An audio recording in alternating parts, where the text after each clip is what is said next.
couldn't see what I was doing. Okay, anyway, so road rage.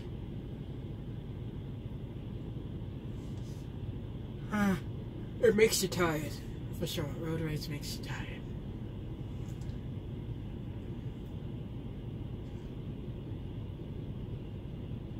No, but on a serious note, it's kind of embarrassing to actually admit to this, but I actually have. I actually have had a road rage incident, and that happened while I was with CF5. My fault. I was definitely at fault for what happened. And what I did was stupid. But when you get into that road rage mode, being able to rationalize just goes out the window real quick. Like, rage mode, and that's the first thing that goes out the window. Now, this is how the story goes down. I was driving in the Northeast, for sure. And why do I know that for sure? Because there was a lot of hills. And why does this area having a lot of hills matter? Because the Everett driver, who was also driving, you know, with me, we were both, like, I was with CFI, and I was a company driver. I could only go 64, 65. This Everett driver, I guess, he also could only go 64, 65. We were pretty much driving side by side. But the thing what kept us, like, you know, kept us apart, or, you know, made the difference was I had a light load. That's one of those rare occurrences where I go to the Northeast with a light load. And this Everett driver, he had a heavy load. And how did I know this? Because as we were going up and down these hills, I would actually always be in the front, but then he would pass me whenever he would pass me and go back in front of me when we were going down hills. So, like, and this was a back and forth thing where you know, going up and down these hills, going up, I would pass him, go back into the right lane. Going down, he would pass me, he would go back into the right lane. And I kept, you know, this kept on going on for a while. And I'm just like, you know, I'm just going to stay in the left lane.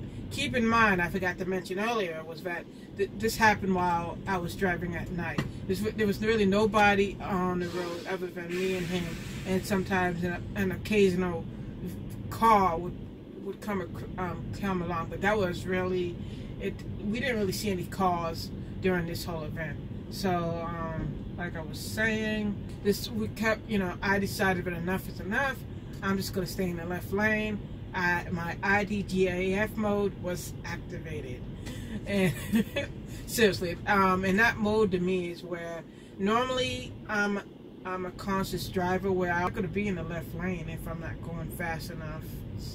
And I'm just going to be a hindrance to all the drivers in the left lane. So I mainly just stick to the right lane, and I don't really go to the left lane because it just slows all the other drivers down. Now, but when I get into my IDGAF mode, I just don't care. I just stick to that lane and be like, you know, I'll stay in that IDGAF mode because that mode mainly occurs because of a driver. He's just going too slow. Our driver's going too slow while he's in the right lane, and so that mode activates with me, and I'll go into the middle lane or the left lane and just stay in that lane until that driver either speeds up and passes me, or that driver continues on his slow pace and I pass him eventually. But anyway, so I was in the IDGAF mode, and I stayed in the left lane. And this was a 2-lane road. So, I pretty much stayed in the left lane, and there was times where I could get back into the right lane because it kept on going up and down these hills, and I'm like, whatever, I'm just going to stick in this left lane since, you know, me and that other driver kept on passing each other, and I just got annoyed with it. And I already know that, like, I know that what happened, or what I'm about to tell you what happened, is my fault. And I could have definitely avoided it, you know. It didn't have to go down the way it did. So, eventually, while I continued to drive in the left lane, and no other, you know, no small cars, personal vehicles came about us. It was just that late at night when there was really nobody on the road except me and this other driver. This owner-operator vehicle truck came along, and I know it's an owner-operator truck because he had a company. Well, eventually I found out. Well, even like I didn't even need to see his company to see that he was an owner-operator. His vehicle just looked like that owner-operated kind of truck. It is what it is. It looked like an owner-operated truck. Eventually, I saw that he was an owner-operated truck.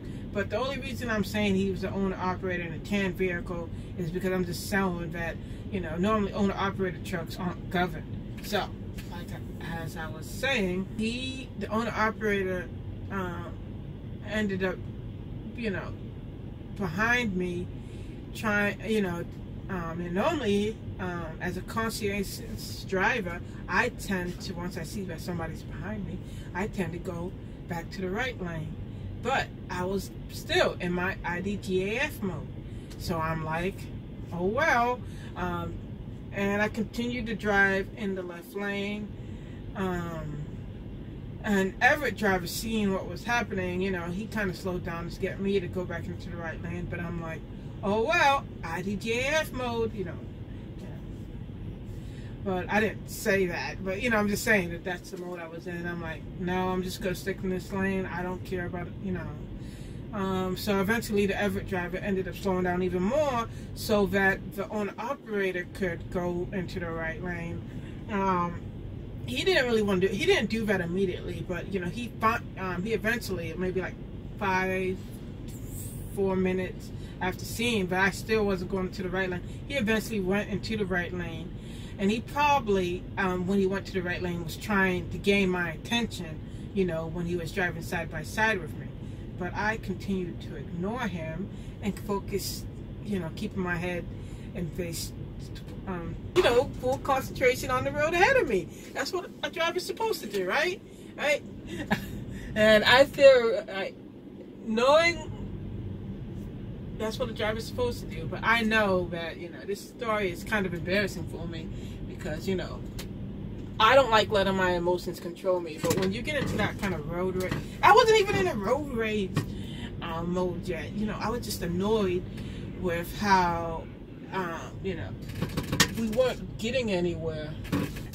Continuing with the story, once the driver saw that he could, that I was ignoring him when he was probably trying to gain my attention when he was past, when he eventually went to the right-hand side. I knew I should have went into that spot. Crap. So, continuing on with the story, he was probably trying to gain my attention when he eventually went on the right-hand side. He continued speeding up, and what he did next escalated the situation even more. So what he did was he decided to drive really slow. That was his way of being a hindrance to me, like I was a hindrance to him. And that was his way of like, okay, so if you're not gonna go to the right lane voluntarily, I'm gonna force you to go into the right lane. That's what he was pretty much doing. And I'm like, okay, that's really immature, and I'm already annoyed. And he's at the Everett driver. Now he's showing how annoyed he is with me, and that's making me even more annoyed. And this is when rage mode started occurring. And I'm like, okay, I got you.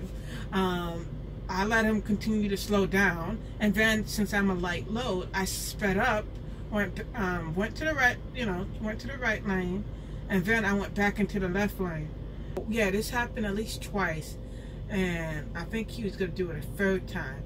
But then I'm like, enough is enough, And what I did, rage mode was activated. What I did next was I went in front of him, and instead of continue on like I did normally, I brake checked him. Brake checked him really dangerously. He decided to get off the next exit.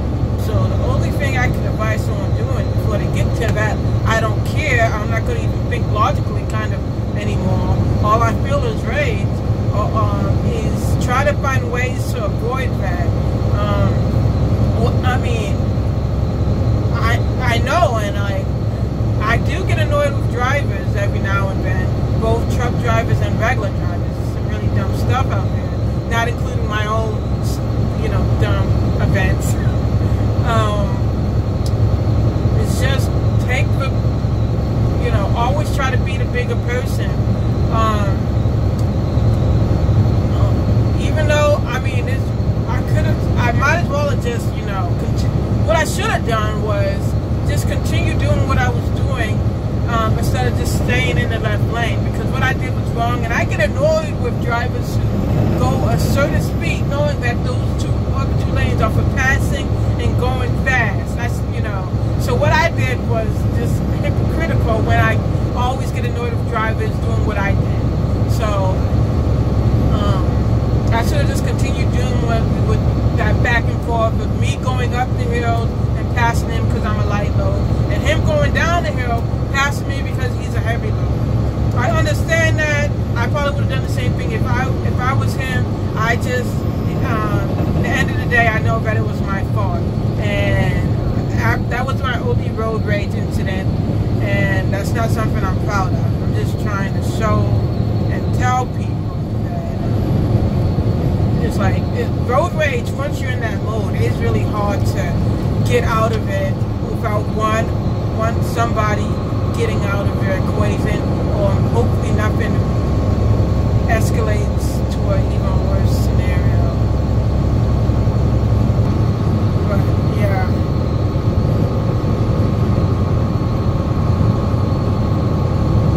And that's an embarrassing story to tell, but that's my one and only road rage as a professional truck driver.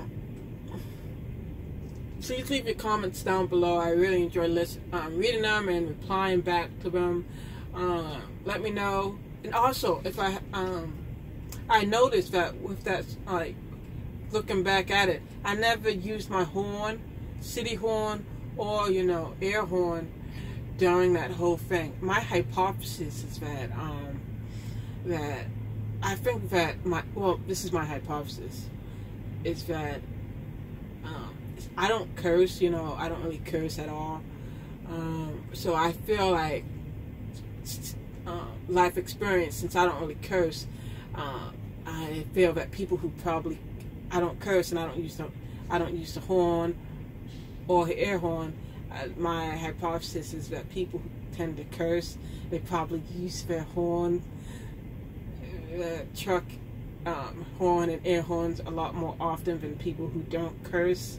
Because I think I've been driving over 2 years now, right? And I could probably count on one hand how many times I've used my air horn, and I feel like it's less than 3 times as an over-the-road driver. Anyway, see you later. Awkward. Pretty awkward. Didn't think about that.